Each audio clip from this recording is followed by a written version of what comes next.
I'm going to introduce Robert from Lexicon in Sweden, but this time hopefully correctly. And Robert is going to be talking to us about mining safety. So VR safety training in the largest iron mine in Europe. Robert, come on in. Yes, hello there. Can you see us? Yes, absolutely. Yeah, let me present my co-host here. Yeah, Martina. Hi Robert, thank you. So we are co-hosting this presentation, and welcome to Sweden and Stockholm. We're based in Stockholm. So we are just going to shortly introduce ourselves. So I'm from the commercial side. I'm a senior sales executive here at Lexicon. And I have a long commercial background from the L&D and HR business. So my role here at Lexicon is actually to provide our customers with training solutions that bring values and change to their businesses. And of course, our head number here today is my colleague Robert. Yeah. So. You're a senior sales executive. I'm a senior developer. Actually, in Swedish, senior is more like extraordinaire. So grand, but maybe I am extraordinaire. You are. I'm a senior developer. I've been in this business for like 10 years or so. I love being the creative one and thinking outside the box. And for that, you need a box to be in. So I kind of like boundaries and limitations, because then you need to get the wheels turning and stuff and push boundaries. So push boundaries and things outside the box and find really good solutions. So thank you so much for having us today. And we are going to first really short just give us a little background before Robert is going to share something here now. Okay. Some more concrete. We'll remember the share sound button as well. Yeah. And there. Now, can you see our presentation now? Yes, it just popped up. Thank you, John. Good, thank you, John. So really short, we're both then coming from Lexicon, with a company that provides digital training and solutions for companies and organizations. So we are a creative team of project managers, graphic designers, script writers, and developers, and we provide actually digital training for customers in Sweden in 30 different places. All around Sweden. We are in 4 different areas. So of course we are doing a lot of customized training courses. That's our main focus. We are Lectora reseller in Sweden, and we also provide e-learning courses for Microsoft 365, and could also provide a learning management system for our customers to distribute the courses. We can do packaged, also blended learning kind of solutions for our customers. Yeah. So for our presentation, we are going to talk about one of our customers that's called LKAB. That is one of Swedish largest industries, that is also Europe's largest iron ore producer, and is placed in really north of Sweden. Here you can see, just to show you on the map, sometimes you have to figure out where Sweden are. We are not Switzerland. We are not Switzerland. Our own. So we're really a small country up in the north, and this mine is located in a very northern city that is called Kiruna. Actually, there are several mines in this company. It's a large field of iron ore in this area. Yeah. So just some facts to give you a little insight about this company. So they produce actually 80% of all iron ore in the European Union. So it's really, really a large and important company. And it's not that old. So it's founded in 1890. And the company is actually founded together with the city at the same time. And so today they have 4,500 employees in 12 different countries around the world. And their turnover for last year was around $5 billion. And it's owned 100% by the Swedish state. So this is a large and very important company to Sweden. So just some more facts.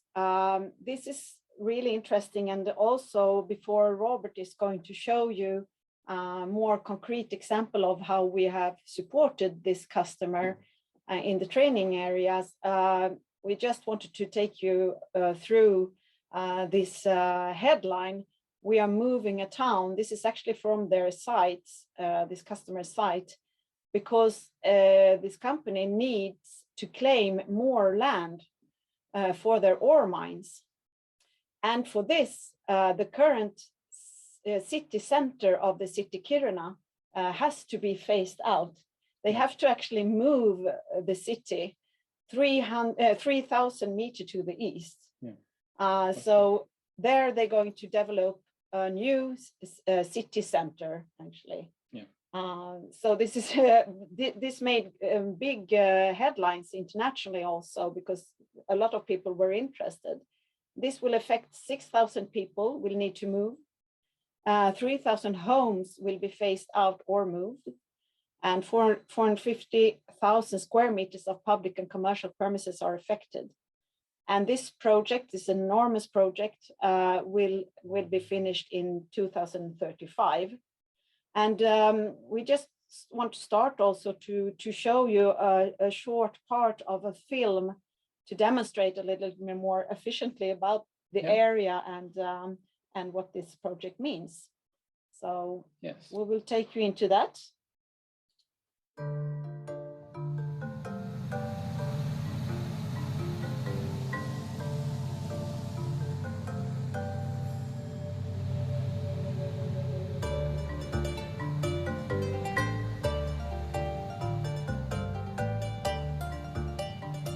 How are you feeling watching the plans? I'm warm. You're feeling warm in this weather? It's no problem. Everything so far gone perfectly. It's a big day for every citizen in Kiruna because we're moving a part of the history. Peter Johansson is the man in charge of moving these 100-year-old buildings. We have a very tight time schedule. We're going to move 7 houses on 7 days. 1 house every day. It's pretty crazy watching an entire house move down the road. It's probably going to take about an hour to move it from where it was to the final location. The people that were living in this house moved out about 2 years ago, and then it's going to take another 2 years before they can move back.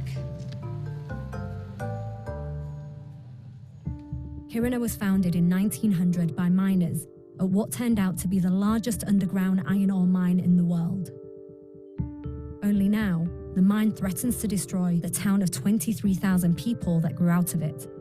That's why the state-run company that now controls it, Luossavaara Kirunavaara AB, or LKAB, is helping pull off an audacious plan to move a third of the town and the people who live there 2 miles to the east. Malmkroppen som LKAB bryter malmen i, den går snett in under staden, ligger här, och så går malmkroppen snett in under staden. Och när LKAB går djupare och djupare ner så rör sig sprickorna upp mot Kiruna stad, Kiruna centrum. So this location is in the middle of the new city. Yeah, it is. It will be the big square around here, and then we have buildings around Kiruna. Kiruna isn't just relocating, they're constructing a brand new city centre at a cost of $1.7 billion, approximately 60% of LKAB annual sales.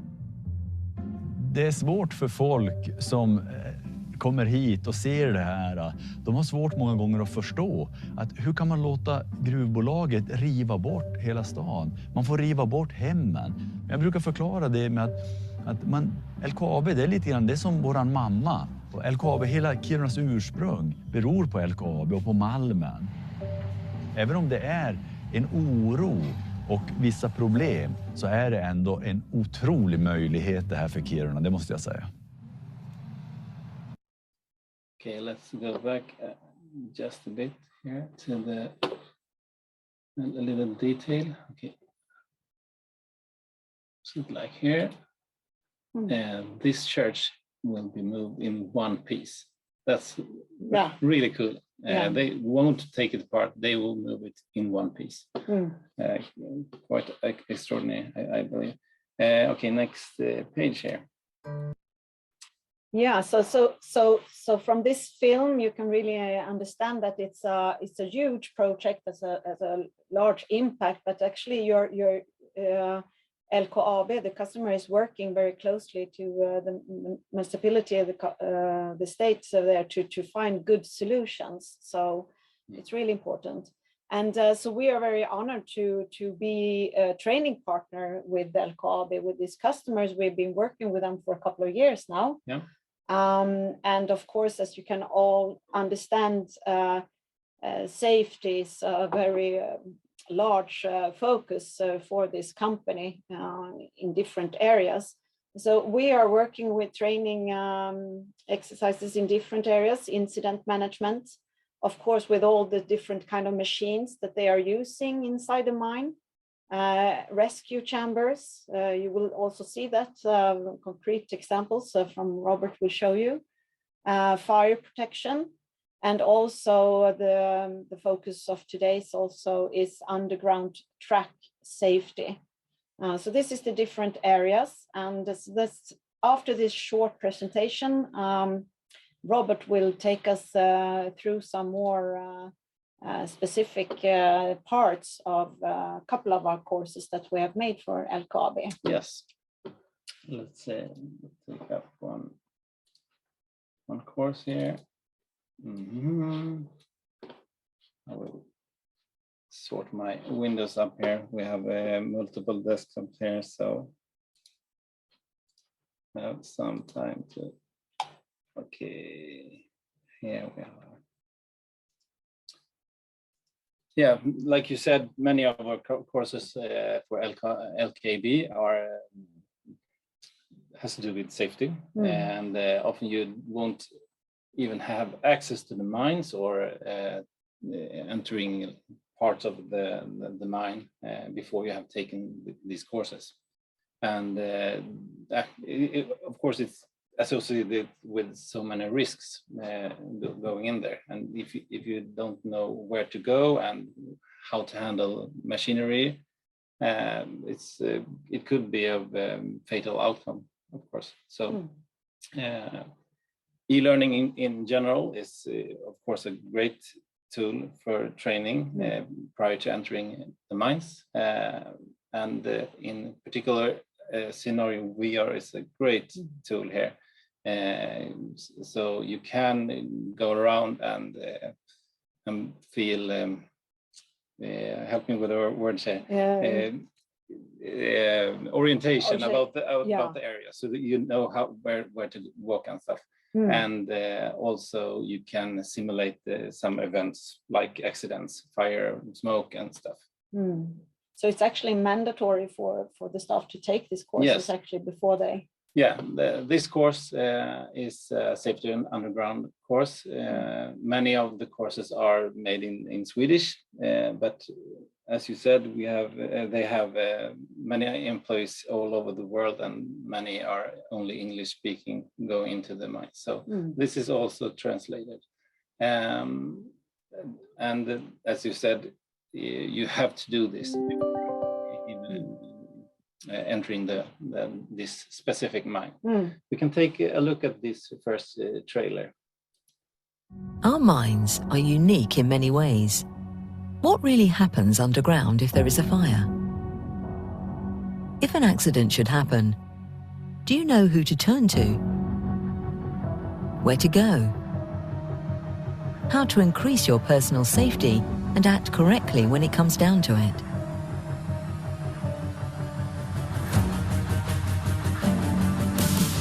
Learn all about safety underground. Great. And this scenario VR parts is we're going to show. They are actually only parts of this course. So you will meet text and image pages as well as videos and other interactive and test questions and stuff. So you won't watch this in the goggles. We will do it in desktop or cell phone or smartphone and stuff. So after a couple of pages, you come to this menu page with 2 chapters and then a test. This is locked because you have to do the chapters before taking the test. This one is locked at first, but I recently made so now you have done this. Yeah, so I can go into this one. But we will take some shortcuts to the scenario VR content. Usually, normally the users can't take these shortcuts beforehand. You have to go to a specific page before you can, in the ordinary way, before you can use the So hamburger menu. So. It's built as a learning path that you take step by step before you can go to next. So we are talking about some rescue chambers, different parts that are scattered all around the mines. Here you see one. I think you can be like eight people inside that one. They have smaller ones as well as big ones. So let's start up with a short parts of this video first.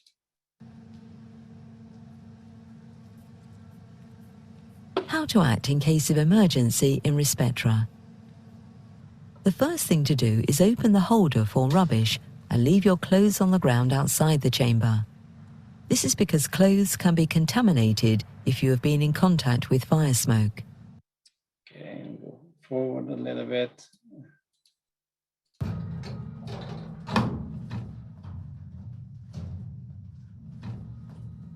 Open only the oxygen cylinder connected to the hoses.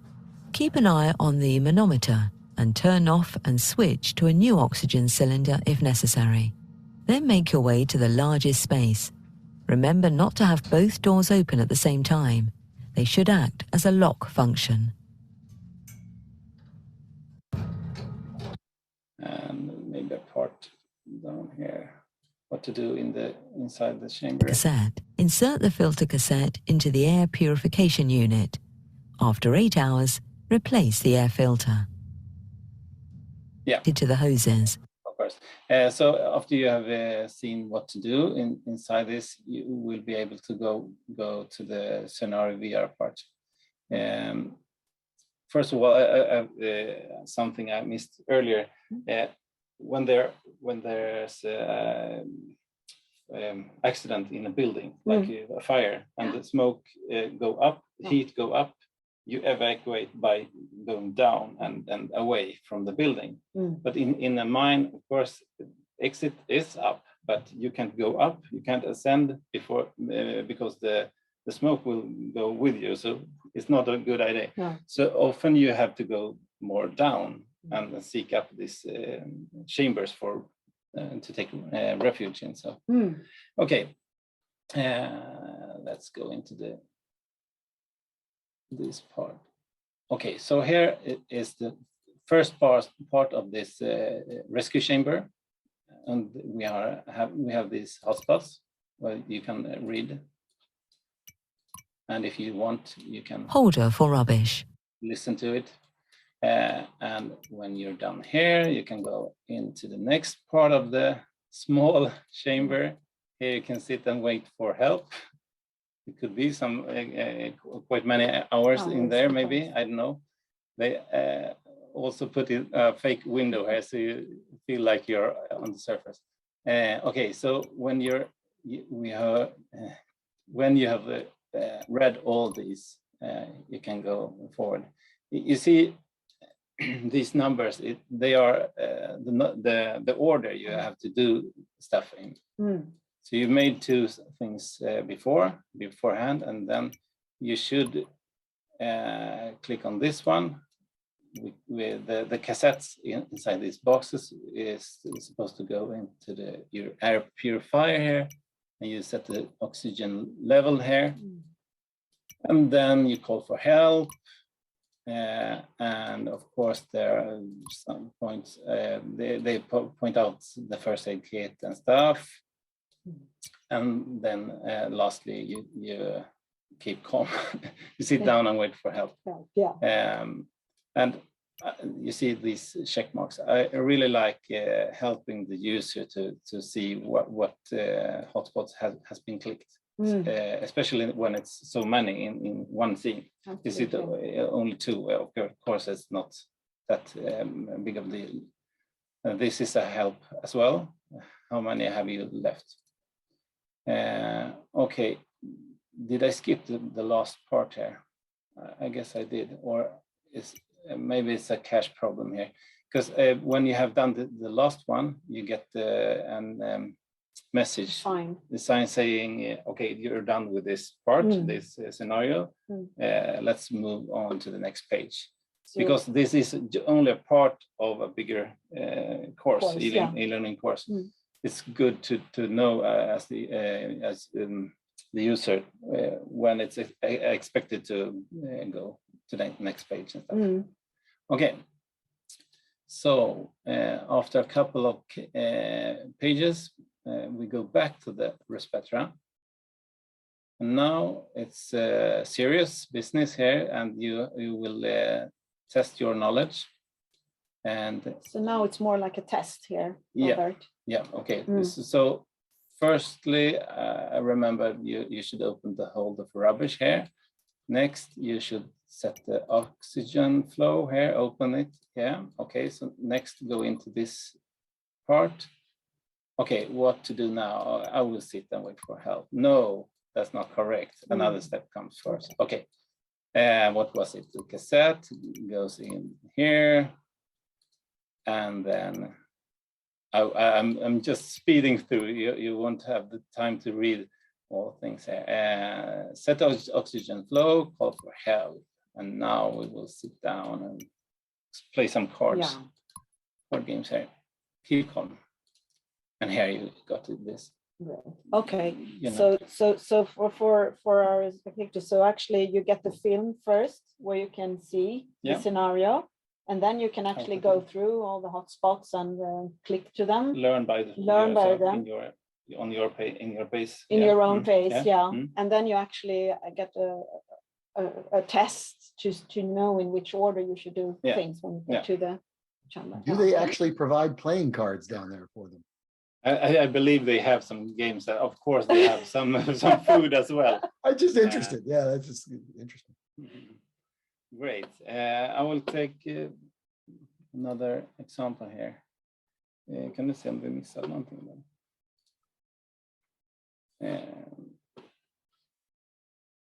Okay, this is another course, only in Swedish for the moment, but in the other one, it was small spaces and not so strollable. You can't walk around so much.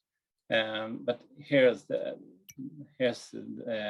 another example where you can do that. So here you will go around in the different parts of the mines. Here's another one where you have to do. You will have to take refuge in these rescue rooms here, and here it's quite much like Google Street View. So many clicks, but it's needed to get them customized with the environments. So first, when I went down here to take the photos, I imagined this elevator, small elevator going up. Like, claustrophobic. Yeah, but actually they had it's roads big Yeah. roads. I guess I think they have like 50 or 60 kilometers of roads in this. So it's actually mine. huge down. Yeah, there. you go down by buses and cars. So. Wow. Yeah. And which level are we on here? This is the main level. It's 1365 meters down. They have actually dig nearly 2,000 meters down. I went down like in 1800, so that's the deepest place. That's really deep. I've been in. And the main level is for, this is a workshop for the trains where you take care of the trains. And in this level, you also have offices and stuff. Yeah. Yeah. And here, I didn't get that claustrophobic because it's so huge places. So. We have a question that popped up along the way that's very Yes. relative here. They asked if all the workers already know how to use the filters in the oxygen, or is that information located elsewhere in this or another course? The oxygen level thing was the other course, and that course is mandatory before entering the mines. So everyone, even the visitors, has to do these courses. Courses. Yeah. Okay. Was it answering the question, or did I? Yeah, I think so. So misunderstand? they have to take that mandatory before they even begin to. Yeah. Yeah. It is. Absolutely. So this part isn't maybe mandatory for all, only those who needs to be working in this area. But as I said, this one is like 15 steps before entering the offices, the rescue rooms, and not so much interactions on the way.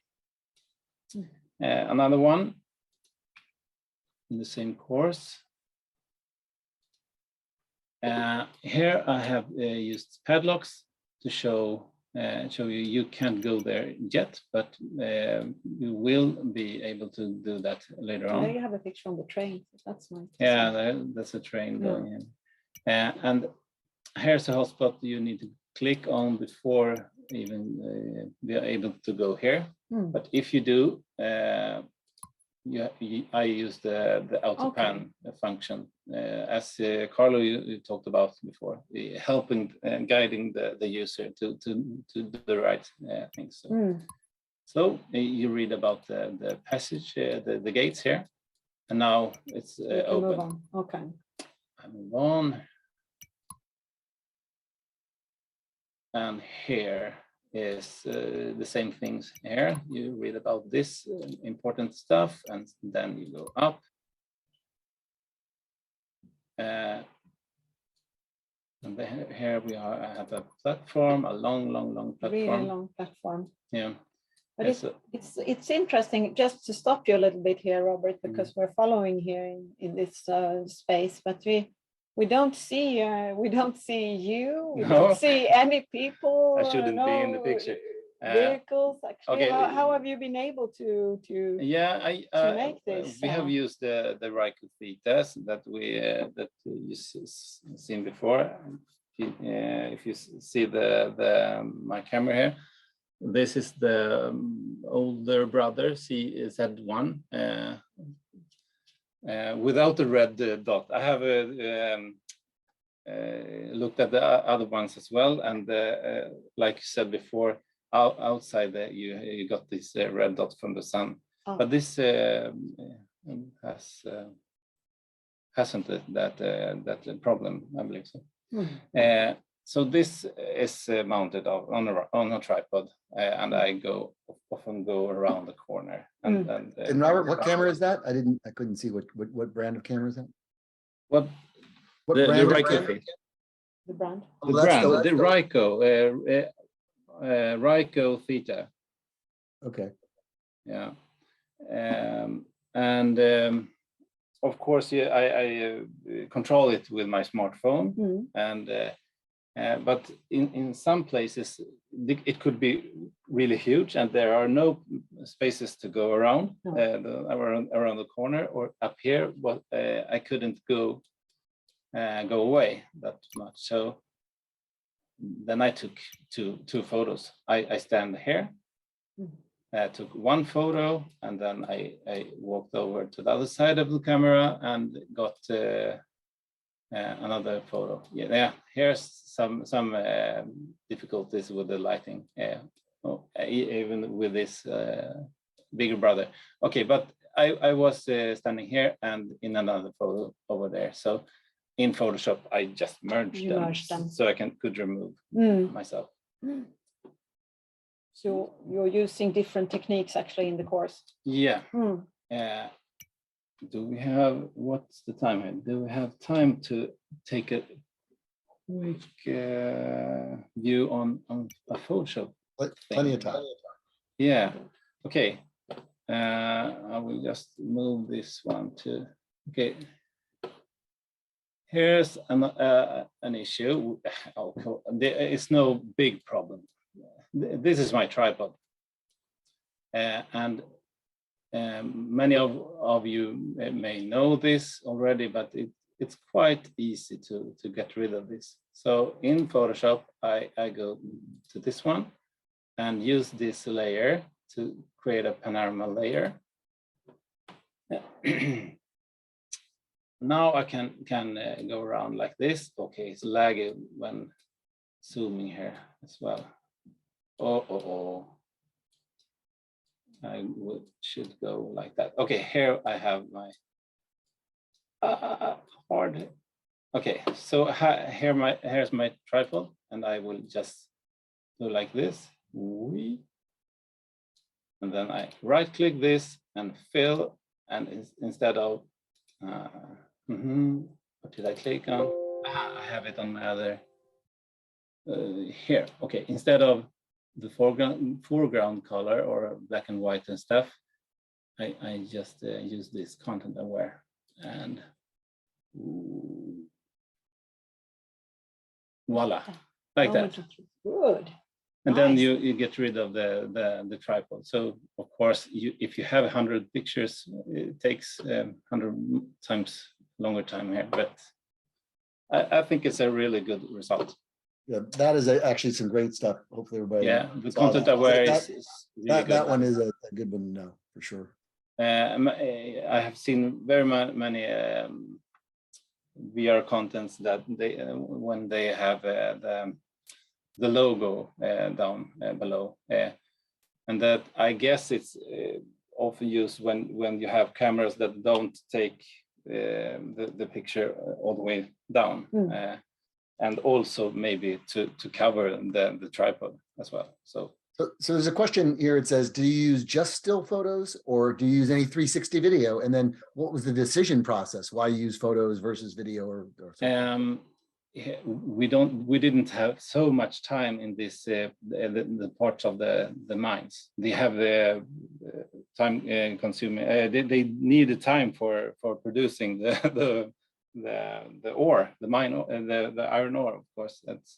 And it's costly if they had to shut down the things for us. Taking video takes more time, and so when we are on top of a train track, maybe you only have like 30 seconds. So take one photo, go away. But some video we have made to these courses, but that hasn't been in scenario VR. But of course you can do it even with this Ricoh Theta camera. Okay, let's go back to this this one. Did you see when I moved here? I'm really keen on guiding the user. You shouldn't have to look around so much, because if you're building a game for kids, maybe it's you want them to go inside this a lot. I really want to build stuff like that, but our clients they often don't want their users to spend too much time in the training. So we often do things like this here, panning. and then when it's really narrow, we use this as well. So you don't have to look around very much. I want to focus on the important things. Yeah. too. And I like doing that instead of turning the instead of setting the initial view like here. I've seen many VR contents that when you click here on one place, you go around to another view. But I feel when I see content like that, or even in Google Street View, sometimes you get disoriented. And if you don't have the map, you're quite lost. You're lost. So I like to see, if I go down here, I want to see this. I don't want to see the part over here. So let's see if I'm right here.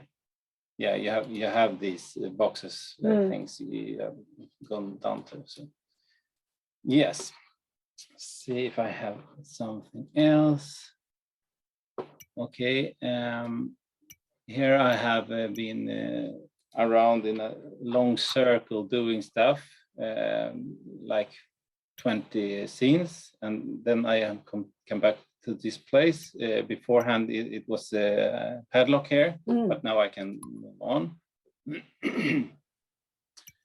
And here we have put some video inside, but not in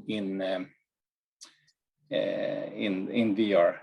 So before you can go to this part, you have to do many things. So we're talking about reading about many safety measures here, and here we have a video telling us exactly what to do.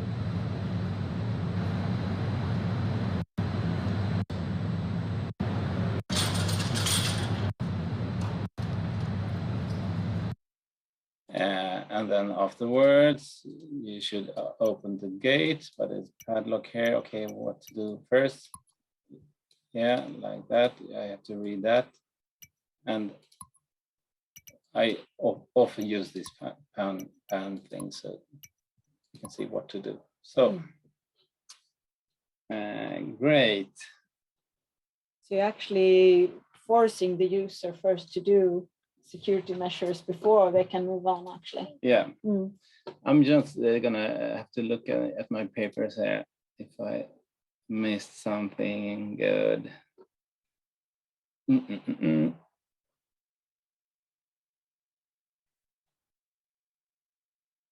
Yeah, okay. This is the thing to take up.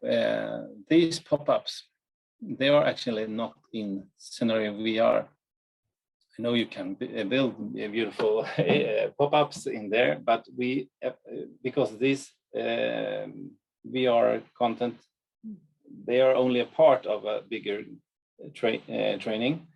You want the visually similarity with the pop-ups within Lectora. Okay, these yeah. pages. So with the variables, we had the Scenario VR to talk to Lectora about what pop-ups to be open and stuff. Oh, so that's actually an excellent point. Maybe you could show some of how that works, because I think a lot of people don't realize that you can do that. You can actually communicate between Scenario VR and Lectora and have those things pop up. Yeah, because inserting Scenario VR content in Lectora is really smooth. I like that, and you can of course set the size in desktop. It's wide, and in the standing smartphone you get another view. So, I will have to get back to that if I can get into my Scenario VR account now. Okay, wasn't another. Where's the share button? Did you actually, when you were doing that, did you actually use any JavaScript interaction to catch all the messages coming through to catch the clicks? Yes, and I'm not the guy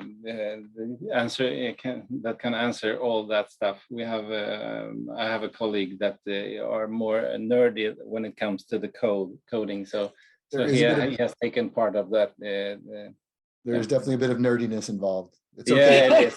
But I'm nerdy enough for both of us, so it's okay. Yeah, so for the first time we made this communication between Scenario VR and Lectora. It was quite time consuming, but then in the second and third course we made, of course, it took so much less time. Yeah, of course. I just wanted to share. What's the time? 42. Okay. Yeah, 42. How many more minutes do we have, John? Oh, you have 18 minutes if you want to take it. Absolutely. Okay. Anytime. I'm gonna stop the sharing here. Stop share. Can you see us again? Yeah. Okay. Yep. This was the camera I was talking about. Okay. Yes. And this is this is a great combo with Scenario VR, because Scenario VR is, of course, you can make advanced productions there, but I see it as a rapid production software, and this is a rapid camera as well. So you put it. Which model is that? Which I'm not familiar with that model. Which model is that? Theta. Z1. Okay. Ryko Theta Z1. So I press this button and get a sound effect, and the image momentarily goes over to my smartphone. Oh. Before we start using this, at first we used this. Get a live show here. Yeah. Okay. That's nice. We mounted a DSLR camera on.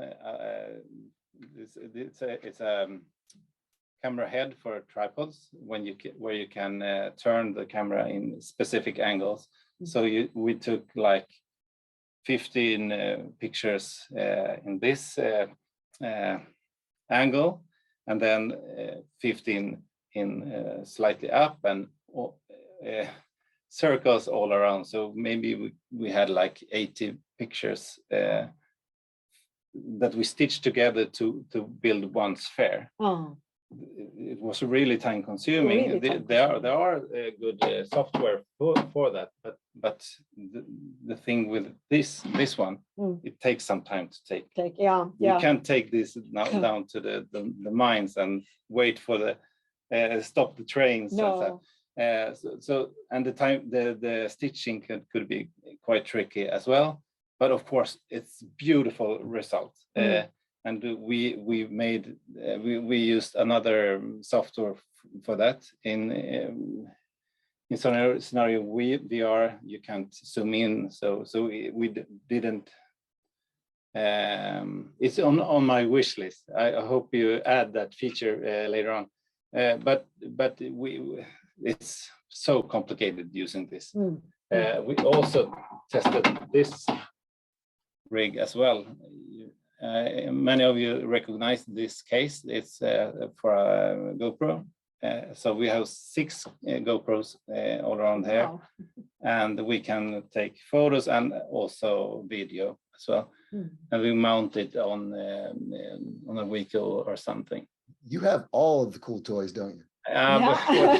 Sorry, but we don't use these cool toys. Yeah. No.